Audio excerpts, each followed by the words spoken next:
Hi friends! Long time no video. I know, I'm super sorry.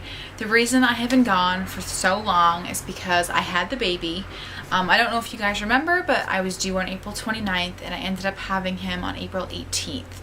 So basically in this video, I'm going to do my labor and delivery story, and then I'll do sort of like an update. I'll do a body shot so you guys can see post-baby bump looks like. So April 16th, I had my last doctor's appointment. And on that visit, they took my blood pressure and did all the usual stuff at my appointments, listened to the heartbeat. Everything looked good except my blood pressure. My blood pressure was extremely elevated. So at that point, they diagnosed me with something called gestational hypertension because I had had a couple of high blood pressures in a row, and that was a concern to them. So the next thing that they did was they told me that because of the gestational hypertension, it would be putting the baby at risk to wait any longer to deliver him. So that day they wanted to induce me. I went to the hospital that night. Everything was going great. They put a medication, I can't remember what it was called, but they placed it right on my cervix, and extremely painful.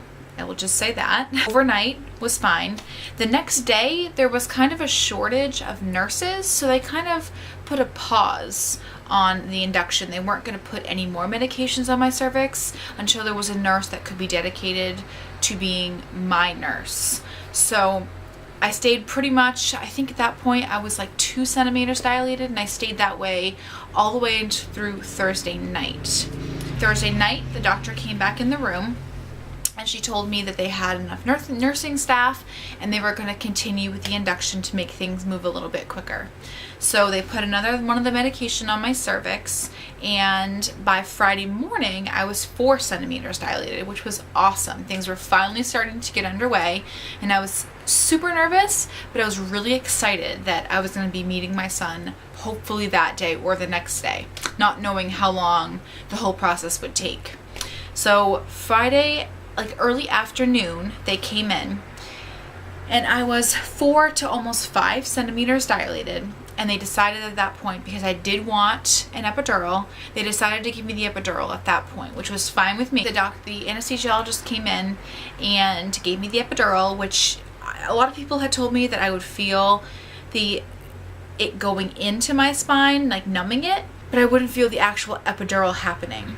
I did not feel a thing with anything going in my back, and it was probably because I was in so much pain. That's probably why, my mind was occupied with labor pains, so I wasn't really that worried about it. But the epidural worked great for a couple of hours, and then all the pain started coming back. I was having really severe cramping in my lower abdominal region. I called the nurse because I wasn't thinking that that was normal, and she came in and said that they were going to have to call the anesthesiologist to come back and see what went wrong. The anesthesiologist came back very shortly after that, and he put some more stronger epidural medication in me. He stayed in the room after waited about 5 or 10 minutes, asked me if I felt a difference, and I didn't. The pain was actually getting worse at that point. So he decided to try doing a spinal at that point. I should also mention that I thought the pain I was feeling was labor pains, and you'll find out later that it was not. So the spinal he did, it took away most of the pain, but I could actually still feel pain even with the spinal. And they realized that this was not labor pain that I was feeling, and they did some testing. The doctor came back about a half an hour after the testing. I was like moaning in pain, and she told me that the pain I was feeling was not labor pains. It was actually the baby. My water had broken, so my body was trying to push him down, and his head was stuck in my pelvis. So the pain I was feeling was his head sort of like slamming into my pelvic bone, which was awful. So I wasn't really sure what was going to be happening at that point. I was in so much pain. I don't really remember a whole lot of what was going on. My husband was there with me the whole time. He remembers much more than I do. But I do remember the doctor saying emergency C-section.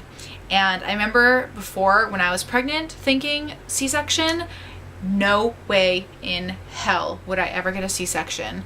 And at the time I was in so much pain, C-section was fine with me. I'm like, get him out. I'm done with this. I'm in so much pain I can't even stand it a minute longer. So they wheeled me down about 10 minutes later, and on April 18th at 8:10 p.m. Liam was born. Liam was 8 pounds 12 ounces and 21 inches long. So a lot of people think like, oh my god, that's so big, but to me he's like an itty bitty little peanut. So I don't have him in this video with me to show you. He's downstairs sitting on the couch with Daddy, and he was very content. I did not want to disrupt how content he was, so I left him there. But I will put a clip in right now of him so you guys can see what he looks like. Here's my little man. Say hi, Liam. Say hi. Say I look just like my daddy.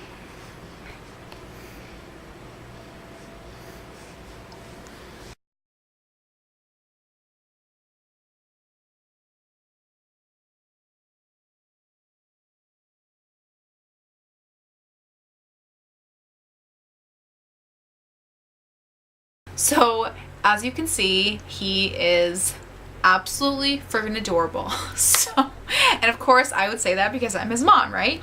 So what I'll do now is I'll go ahead and give you, well, first I'll tell you about the C-section actually. Now that I've had a C-section, I wouldn't want a baby any other way, which is great because I really don't have a choice. The pain that I had and the problem that I had with Liam, more than likely that would happen with every one of my children from now on. So C-section is absolutely fine with me. The healing was not as bad as I thought it was going to be. I mean, obviously it was super painful while I was in the hospital. We were in the hospital for almost a week from start to finish. The scar looks amazing. It's healing over really, really well. It's only like this long, I think. It's hardly even noticeable. My stomach has gone down a ton, and I actually kind of miss my baby belly a little bit. I sort of did have like the baby blues when we first came home, and I was sort of sad, and every time I'd feel like a stomach gurgle, I'd be like, oh, that's the baby kicking, and then I'd be like, oh, but I'm not pregnant, so that's not what that is. I still kind of do miss my baby belly here and there, but I'm so glad to have Liam to be able to hold, so I don't miss it for very long. Right now I'll go ahead and show you what the post baby bump looks like now.